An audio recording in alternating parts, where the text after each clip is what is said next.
দুপুরে আমি ভাত নিয়ে বসেছি, আর আমি কি রান্না করেছি আজকে তোমরা প্রথম থেকে শেষ পর্যন্ত দেখো। আর তোমরা কে কেমন আছো? নিশ্চয়ই ভালো আছো, আর ভালো থেকো। সবাই তো ডিউটি চলে গেছে, এবারে আমি মনের সুখে নিজের থালা নিজে সুন্দর করে গুছিয়ে নিচ্ছি। তো আজ আমি তেমন একটা কিছু করিনি, উল্টোপাল্টা রান্না সব করেছি। উল্টোপাল্টার মধ্যে করেছি ক্যাপসিকামের চপ বানিয়েছি। বেশি বানাইনি, তাহলে তোমাদেরকে আমি ভরে দেখাতে পারতাম। আর ডিমের অমলেট করে নিয়েছি। আর তোমরা কি এটা খাও গো, বড়ি ভেজে পেঁয়াজ লঙ্কা দিয়ে মেখে? আমার কিন্তু খুব ভালো লাগে। আমি আজকে বড়ি ভেজে নিয়েছি, পেঁয়াজ লঙ্কা দিয়ে মাখিয়েও নিয়েছি।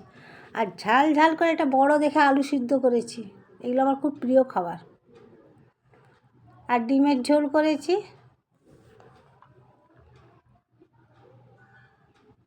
দেখো কাঁচা লঙ্কাটা দিতে যাচ্ছি সুন্দর করে সাজিয়ে, যাক পড়ে গেছে পড়ে যাক, জল থাকো ঝোলের মধ্যে।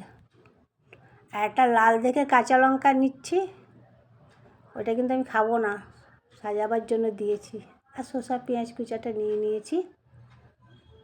তাহলে আমি খাওয়াটা শুরু করি। আর তোমরা কি খেয়েছো? না খেয়ে থাকলে খেয়ে না, বেলা হয়েছে তো। তোমাদের ভালো লাগলে আমার পাশে এইভাবেই থেকো, আমার চ্যানেলটাকে ফলো করে নিও। আমি এখানে রাখলাম, টাটা বাই বাই, পরের ভিডিওতে দেখা হচ্ছে। আর যাই।